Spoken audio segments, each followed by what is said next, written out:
Welcome to the first episode of the basketball aspect of my channel. I'll start off this video by saying what I am and what I'm not. What I am, huge fan, pretty biased. I really like the Lakers and the Knicks.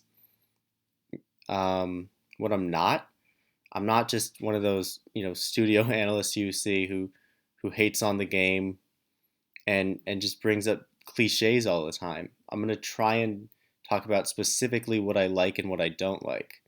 Now, I don't have a real basketball background, but hopefully you can still find me more interesting than a Van Gundy or a Skip Bayless or Stephen A. Smith, who kind of just talks about playing harder, didn't want it enough, execute, and execution and playing hard is definitely part of the game, but it's not the answer to everything. There's like a schematic thing or a physical thing that usually is the real issue. Um, Another thing, uh, I watch pretty much every Lakers game. I'll see if I can try and make a video for most of them, but I'm pretty committed. Uh, I don't know how it'll work. I have this nice background I designed using the 11 players who I think will make a real impact. But I look forward to this. This is kind of what I do regularly. Now I figured I might as well post it, start some meaningful discussions. Hopefully people watch, but who knows?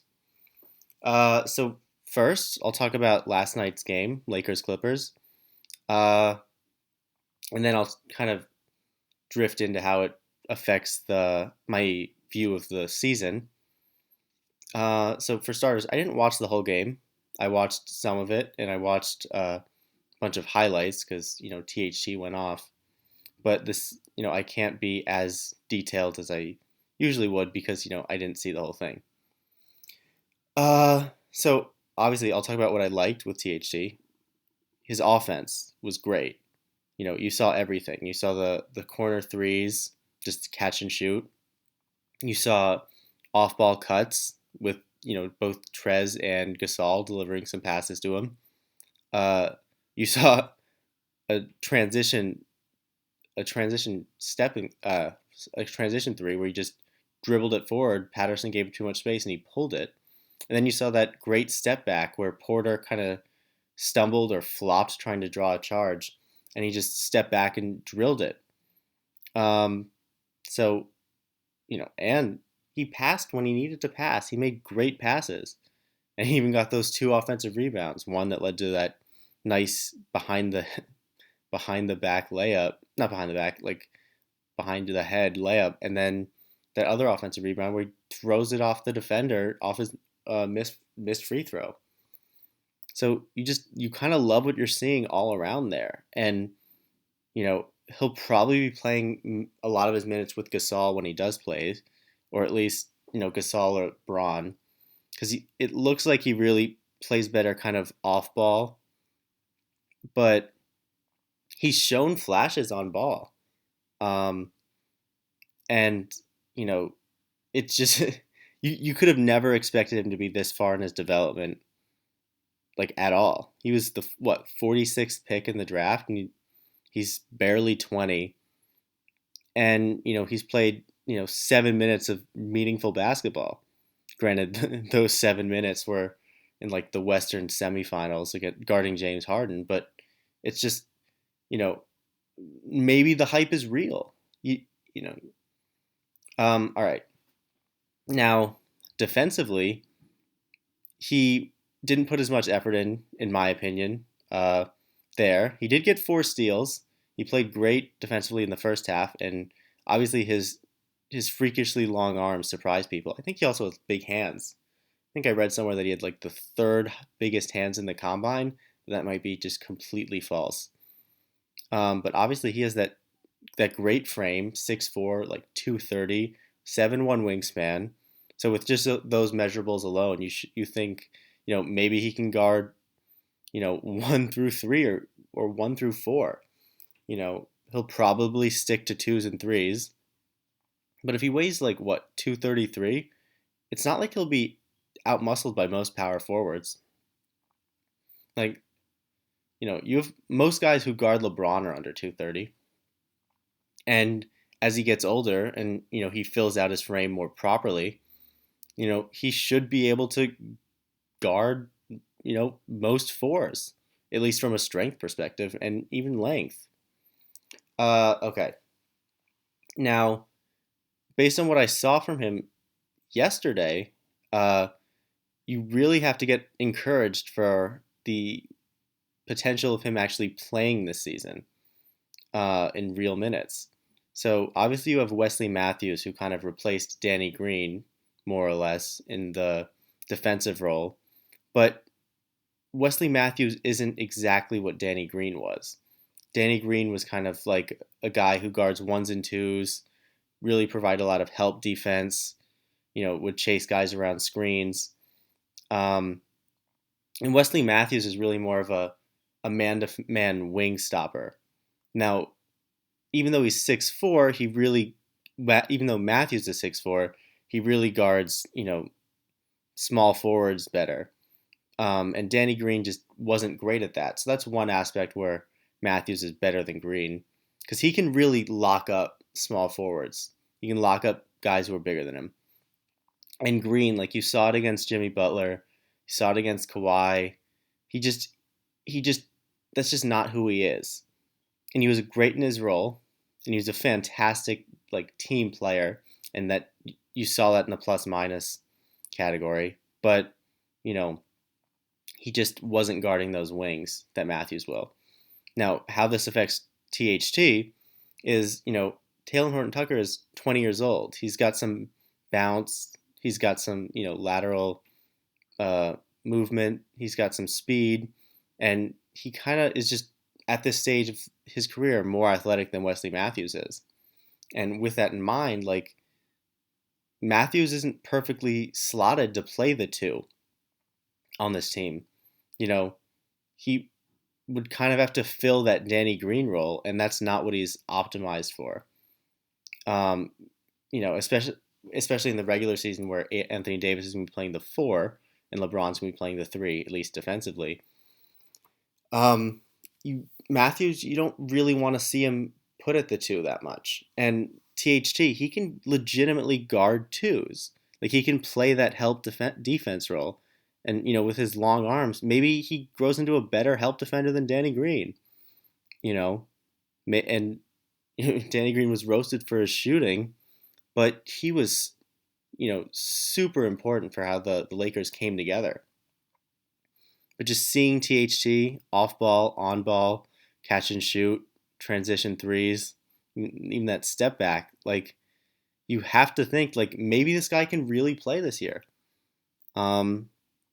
Now I'll go into like his frame specifically. He's 6'4", 230 with 7'1" wingspan. He's longer arms than LeBron.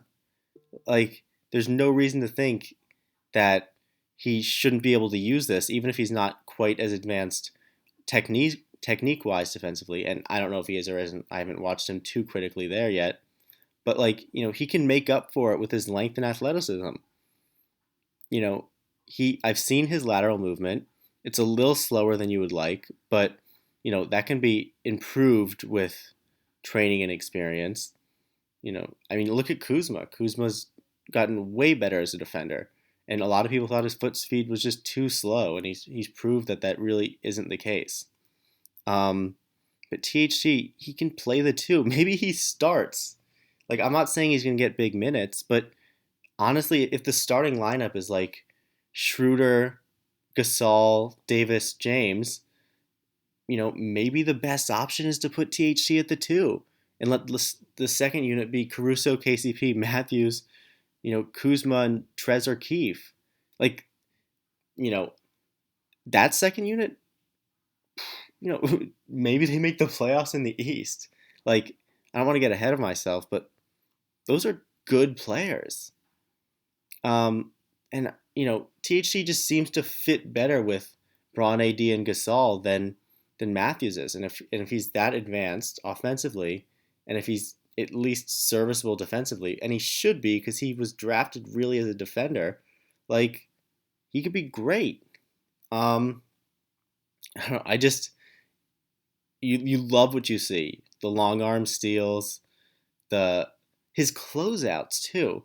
Even when he wasn't enthusiastic with his closeouts, the way his like body is shaped, he's able to put more pressure on the shooter than you'd think. And I don't know what his numbers are. I know a couple of shooters, a couple of threes were hit not in his face, but with him as the primary defender that can be fixed with harder closeouts. But you know he makes it hard to shoot. It's hard to get your shot off when somebody has long arms like that. You know, you feel like you have to rush it a little bit. You shoot it higher, maybe a different angle, gets in your head, blocks your field of vision. All those things that he can do that you didn't expect to have from just Matthews at the two. And then offensively, maybe he's the guy who can attack switches. Last year when you had Caruso, KCP, and Green, those guys worked so well together at the 1 and 2, but they weren't really able to attack mismatches offensively, and that hurt them at times. Maybe THT can do that. I mean, we've seen him with that step back. He has counter punches. He has those freakishly long arms. He can get around people. He can get around the big guys, and without and if he's mismatched onto a big guy, theoretically, there's going to be a little bit less rim protection as well. So you just like what you see. And, it's just, there's so much to be excited for. And you really didn't expect to get anything. And obviously, this is just a preseason game, and he didn't look great in the first one. But, I don't know, maybe he starts. It's crazy. But, and I don't think he'll get many minutes. I think he's still going to be 18 or under for the season. But with that starting unit of Schroeder, Braun, AD, and Gasol, maybe THT is just the best option. All right. Now on to the other members of the team. First, most of the team looked really good. One thing I'll say is I didn't like how many long twos they took. I'm kind of anti mid range. Obviously it fits in at times. If you're just wide open, uncontested, you don't run back to the 3-point line to shoot a three. You just take the mid range. But we saw a couple turn fadeaways or mid range jumpers that were contested, and there's no point in shooting those unless you need to from with the shot clock running down. Kuzma, he has great touch on that fadeaway, on those fadeaway mids, but those are still low percentage shots. The best fadeaway shooters shooting 42 to 45 from there. On the middies that KD takes, he gets closer to the basket and he just rises above, and that's not Kuzma's style. Marc Gasol might have to rely on it a little bit more. And I think Harrell's not going to be taking those shots during the regular season. But, that's just not what you want to see from them. Or at least from Kuzma and Harrell. Kuzma has great touch. And he's a great finisher and slasher. And you really want to see that from him. You also want to see him taking smarter shots. Because, despite the fact that Kuzma played a lot of time on the Lakers and a team that should be producing great shots, he actually didn't get great shots. And I feel like there's a lot of that's basketball IQ. A lot of that's being a young guy trying to, show how good you are. And some of it's just, inexperience or just changing your role every year you've been in the pros. But I really liked what I saw from Kuzma last night, otherwise. He continues to look quicker on defense. I don't know if you've seen the team photos, but he looks a little bigger. So that's always good. More defined. His hair looks really weird. So, he's grinding and not worrying about haircuts. Yeah. So what I liked specifically about Kuzma yesterday was the threes he took. Obviously, he had the three at the end of the game where he banked it in. and he's great at those long heaves. But the threes he took yesterday were, catch and shoot right away, and he had those two threes where he kind of walked into it behind a screen. Um, well, he didn't have two. There was the THT pass where he kind of pump faked Paul George. That was great. And then he had the walking three. I forgot who passed it to him, but he was on the left, left kind of between the corner and just the top left wing, and he walked into it. He took the pass. He was a little bit behind the line, and he just went for it. And if he can hit those shots next season, that'd be fantastic for this team. He'd get real playing time. And if he just cuts down on those mid-range shots, and you have to hope he does, he can be efficient. Like in his he I think 2 years ago he shot almost like 60% inside the arc, or like 56, 58%, and there's no reason why he shouldn't be able to do that on this team. Now Trez, I noticed he was 8 for 19. I must have missed those like 10 misses, because I didn't see many. I mean, he had those a few mid-range shots which he shouldn't have taken. I think he was 1 for 3, and that's about what you'd expect him to shoot from there. Anyway, so just not good offense. But he had some great passes. Not some. I saw like one or two really nice passes. He's ferocious around the rim. He's way more athletic than I thought, and he also has freakishly long arms. He's wingspan of 7'4.5", I think. But you know he's ferocious on offense. He's just has tremendous athletic gifts, um, and he's gonna be a fan favorite. I loved when he played at Louisville. I expected him to develop a shot.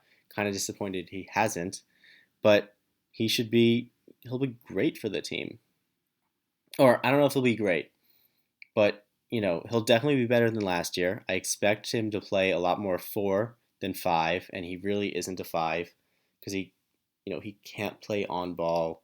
He's not like an on ball rim protector. Like he can come from the side and make these athletic blocks if he has a lane to really take off. But if he's getting bodied, he doesn't have like the technique or the length or whatever to just block your shots. And it's a little weird because he does have those long arms, so I have to imagine it's technique. But who knows? Yeah, and he's also athletic. Maybe like his specific jumping types just doesn't work with him. I don't know. And Caruso we didn't see, but he's just a defensive unicorn. Slot him anywhere, one or two, and he just knows the right thing to do. KCP, really good at running with people around the court. He'll get around screens. Very athletic, very fast, very quick. Sometimes a little careless, but in the right role, he thrives, and he should be able to thrive next to Matthews and Caruso, and maybe even THT. Markeith, we know what we're getting from him. I'd like to see him improve his rebounding, his team rebounding specifically, because at least what we saw last season, he was atrocious when trying to box out. Um, I think against like the Heat or the Nuggets, he had like a 43% box out rate, or 57%, where he like missed, just completely whiffed on his assignment like 3/7 of the time. And it's just you can't do that. That number has to be way lower. He needs to be way better. I know he shot way better than anyone really expected, or at least better than I expected last season. But I wasn't super impressed with his play, because he's versatile defensively, but he's not that great. He can really guard fours and fives, but he can only guard fours kind of well. Fives he can do okay, and he doesn't really play great team defense. I mean, I don't really know how much him being on the floor deters teams from taking like those layups, taking shots right at the rim, and I don't know how many turnovers he causes. He caused a nice turnover that led to the THT big dunk yesterday. But, he has areas to improve. I know he's, 31. You still like to see it. Let's see. Gasol. Have I spoken about him? I don't know if I have, but boy, I did not think he was that good at passing. Like, I didn't realize. This is like, defensively, he's a step back from Dwight Howard. He's a bit taller. I don't know how if he's longer. They should be around the same weight. Howard's probably going to be a little stronger just because he's a beast, and Howard's obviously going to be less athletic. But I assume Gasol with his positioning can keep people away from the rim. I don't think he's going to be a super high block guy. He's also going to struggle a little bit in rebounding compared to Howard and McGee. Howard was a fantastic rebounder. McGee was pretty good. Howard, drew double teams on rebounds. He got sandwiched a lot. But whenever he had a chance to get the ball, he would. And offensively, he would get great position. I don't know if Gasol's been able to do that as much, but he should be able to have a little bit better offensive rebounding length. He won't need to jump as much for rebounds. He just needs to focus on getting positioning. And rebounding's a little bit of a concern for me. Last year's Lakers team was great rebounding. Danny Green was really good. Rondo was really good. Gasol and McGee were good. I mean, not Gasol. Howard was really good. McGee was good. Obviously, AD is an elite rebounder. His numbers aren't always as super impressive, but trust me, he can rebound the ball just with how high he can jump, his length, his athleticism, and obviously he's a smart player too. LeBron's a good rebounder, not what he used to be athletically, but he relies a little bit more on positioning now. But maybe Kuzma can step it up. Markieff should improve his rebounding just because he can't be that bad in this season, especially as he gets used to the team. Maybe THT too. Like, we saw him on the offensive boards. With his length and athleticism, there's no reason to think he can't beat Danny Green. Obviously, he's not going to be that smart yet. He's not going to understand rotations or understand the opposing offenses, but he should be fine. And then, you obviously got LeBron and AD, superstars in every aspect of the game, pretty much. I'll talk about that more later, but basically these are my thoughts for what I saw from the first game.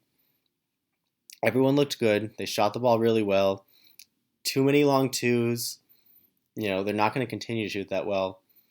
Maybe Harrell could have made more shots. I don't know. But everything looked really good. THT, we'll see how he does if there's any more preseason games. And, I'll try and get videos out after pretty much every Laker game. I watch most of them. So, yeah, that's pretty much it. See you next time.